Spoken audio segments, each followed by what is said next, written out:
Hello everyone, welcome to back Leeno health. तो friends, आज आप लोग का कुछ सवाल है जो मैं जवाब देना चाहूँगी। बहुत सारा सब्सक्राइबर ने बहुत सारा क्वेश्चंस किए हैं जिसका मैं आंसर नहीं दी हूँ। तो आज ये वीडियो में मैं आप लोग का क्वेश्चन का आंसर दूँगी। तो ये वीडियो को आप एंड तक ज़रूर देखिए।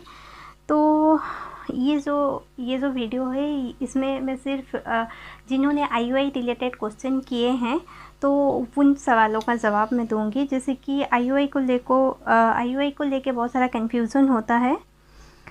हाँ, ये बहुत बड़ा कन्फ्यूज़न ये होता है आईयूआई करने का कितना दिन बाद प्रेगनेंसी टेस्ट करें। तो ये सवाल जो है 2-3 आया है मुझे, आईयूआई के कितने दिन बाद प्रेगनेंसी टेस्ट करें। ओके, तो ये जो वीडियो है मैं आई बटन पे दे दूँगी। इसके ऊपर मैं ऑलरेडी एक वीडियो बनाई हूँ कितने दिन बाद आप आईयूआई के कितने दिन बाद प्रेगनेंसी टेस्ट कर सकते हैं, जो आपको एक्यूरेट रिजल्ट मिलेगा। फिर भी मैं बता रही हूँ, एटलीस्ट आपको 15 दिन वेट करना चाहिए। 15 दिन के बाद आप टेस्ट कर सकते हैं। और एक सवाल है, आईयूआई कैसे किया जाता है और आईयूआई के समय जो इंजेक्शन दिया जाता है ये कहाँ पे दिया जाता है। देखिए, आईयूआई के समय जो इंजेक्शन दिया जाता है ये कमर में दिया जाता है, जहाँ पे हेवी मसल्स होता है। वो इंजेक्शन में लिखा भी रहता है, हेवी मसल्स जहाँ पे होता है वहीं पे दिया जाता है। तो मुझे जो लगी थी तो मेरा कमर पे लगी थी इंजेक्शन। जो 3-4-5 लगा था वो कमर पे ही लगा था। और ये कैसे किया जाता है हाँ, तो इसको मैं पहले बता देती हूँ कैसे किया जाता है आईयूआई। आईयूआई जो है ये एक मतलब नेचुरली कंसीव जैसे किया जाता है उससे थोड़ा सा डिफरेंट है। मतलब ज़्यादा कुछ डिफरेंट नहीं है, थोड़ा बहुत डिफरेंट है।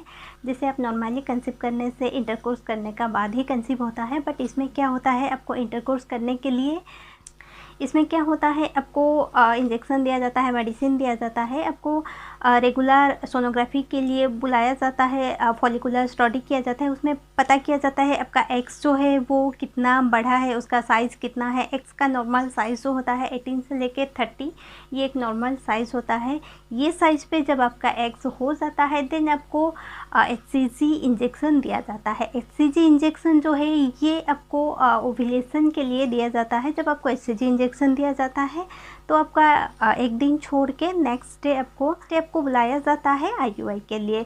उसे 3 दिन पहले आपको इंटरकोर्स नहीं करना होता है। उसे 3 दिन पहले आपको रिलेशन में नहीं रहना होता है, इंटरकोर्स नहीं करना होता है।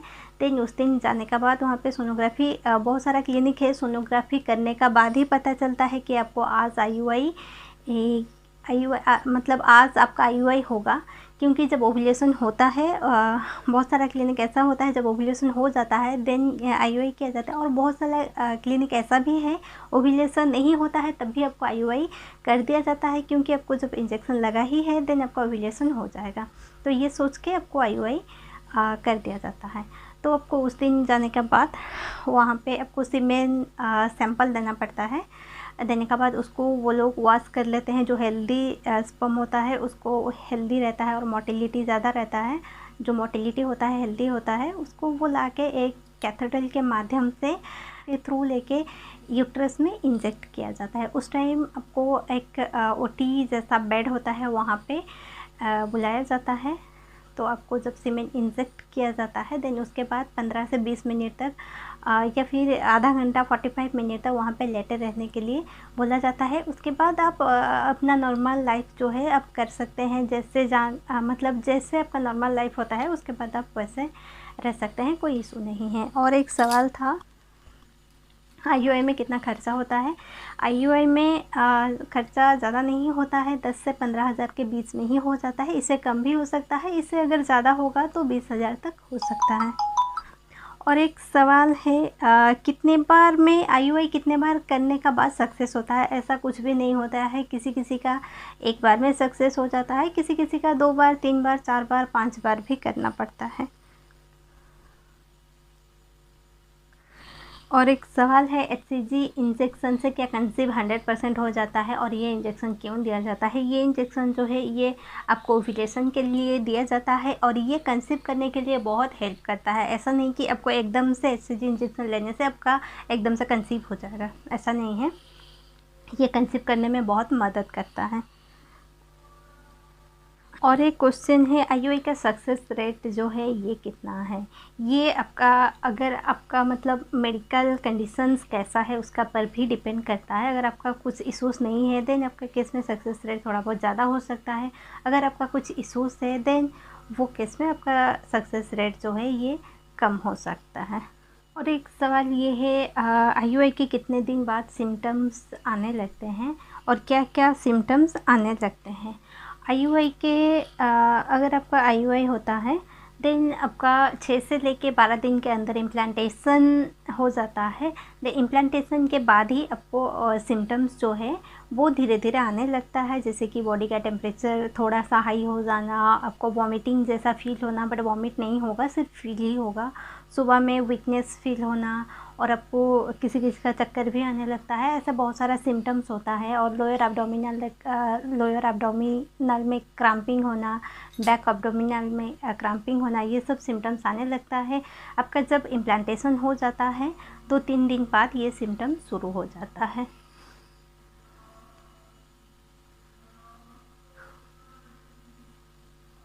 और बहुत सारा सवाल ये आता है कि खर्चा कितना होता है। मैं एक बार बता दी हूँ, खर्चा ज़्यादा नहीं होगा, 15 से 20 हज़ार के अंदर में ही हो जाएगा, उससे भी कम में भी हो जाएगा। मेरा आईयूआई हुआ है, पीरियड्स मिस हो गया है, बट यूपीटी टेस्ट नेगेटिव है। ओके, तो आपका जो यूपीटी टेस्ट नेगेटिव है, अब कुछ दिन अगर आपका पीरियड्स मिस हो जाता है, आपका टेस्ट करते हैं नेगेटिव आता है, देन आपको कुछ दिन और वेट कर लेना चाहिए। अगर आपका जाके आप अपना गायनेकोलॉजिस्ट से जाके कंसल्ट कर सकते हैं, उनके सजेशन के माध्यम से बीटा HCG टेस्ट करवा सकते हैं। नहीं तो आप 2-4 दिन या 1 हफ्ता वेट कर सकते हैं। आपका पीरियड्स अगर कंसीव नहीं हुआ होगा देन पीरियड्स आ जाएगा, अगर हुआ होगा देन उसके बाद टेस्ट करने से आपको रिजल्ट आ जाएगा। नहीं तो आप नॉर्मली सोनोग्राफी भी कर सकते हैं, जिससे आपको पता चल जाएगा आपका प्रेगनेंसी कंसीव हुआ है कि नहीं। आईयूआई के लेके और भी मुझे बहुत सारा क्वेश्चंस आ रहे थे, जैसे कि उसमें से एक क्वेश्चन ये है कि आईयूआई के बाद आपको कितने देरी तक लेटे रहना चाहिए। देखिए वहाँ पे आपको बता दिया जाएगा, आधा घंटा हो या फिर 45 मिनट हो या 25 मिनट हो, आप उस हिसाब से वहाँ पे लेटे रह सकते हैं। लेकिन उसके बाद आप आके वॉशरूम जा सकते हैं, उसमें कोई इश्यूज़ नहीं है। और ये भी एक सवाल रहता है आईयूआई के बाद क्या वॉशरूम जा सकते हैं, क्योंकि मैं भी ये सवाल जो मेरा दिमाग में भी था, क्योंकि मैं आईयूआई के बाद वॉशरूम नहीं जाती थी। जब मैं डॉक्टर से पूछी तो बोले कोई बात नहीं है, आप वॉशरूम जा सकते हैं, 1 घंटा 1.5 घंटा के बाद आप वॉशरूम जा सकते हैं। और एक सवाल रहता है क्या आईयूआई से पहले हम लोग रिलेशन में रह सकते हैं। जी बिल्कुल रह सकते हैं, अगर आपको एटलीस्ट 3 दिन या 4 दिन का गैप देना चाहिए, उससे ज़्यादा गैप नहीं देना चाहिए या फिर उससे कम गैप नहीं देना चाहिए। और एक सवाल होता है आईयूआई के बाद क्या हम रिलेशन में रह सकते हैं। आईयूआई के बाद अगर आप रिलेशन में रहते हैं देन आपका कंसीव होने का जो चांसेस है ये भी बढ़ जाता है। तो आईयूआई के बाद आपको ज़रूर रिलेशन में रहना चाहिए होता है। और एक सवाल था क्या आईयूआई के बाद कंप्लीट बेड रेस्ट करना चाहिए।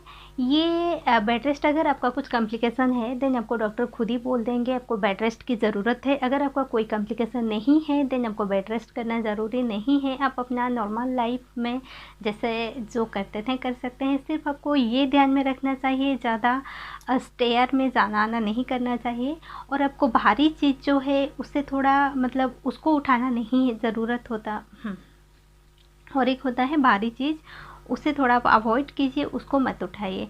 इसमें थोड़ा क्या होता है आपका यूट्रस में हो सकता है थोड़ा बहुत प्रेशर आ जाएगा अगर आप भारी चीज़ उठाते हैं, जिसके वजह से अगर आपका इम्प्लांटेशन हुआ होगा ईयरली इम्प्लांटेशन में ये थोड़ा इफ़ेक्ट हो सकता है, या फिर आपका ब्लीडिंग हो सकता है या मिसकैरेज होने का चांसेस रहता है। तो अब भारी काम मत कीजिए, नॉर्मली कुछ भी काम कर सकते हैं। अब ध्यान में रखिए भारी काम नहीं करना है। और एक सवाल था क्या आईयूआई के बाद ट्रैवल कर सकते हैं। जी बिल्कुल कर सकते हैं, क्योंकि मेरा जब फर्स्ट आईयूआई सक्सेस हुआ था मैं ट्रैवल करके ही आई थी, ट्रेन में बैठ के आई थी और ऑटो में आई थी, और रास्ता बहुत ख़राब था, मैं आई थी, उसमें कोई इश्यूज़ नहीं है। आप ट्रैवल कर सकते हैं और वो आईयूआई मेरा सक्सेस भी हुआ था, तो इसमें कोई इश्यूज़ नहीं होगा। तो फ्रेंड्स आप लोग का और भी बहुत सारा सवाल है, तो सबका जवाब तो मतलब नहीं दे पा रही हूँ। ट्राई करूँगी और एक वीडियो लाने के लिए, उसमें आपका जितना भी सवाल है सबका जवाब देने के लिए मैं ट्राई करूँगी। आज जो था सिर्फ IUI के रिलेटेड जितना भी कमेंट था तो उसका मैं आंसर दी हूँ। अगर आप लोग को ये वीडियो अच्छा लगे तो प्लीज़ वीडियो को लाइक एंड शेयर कीजिए। Thank you for watching.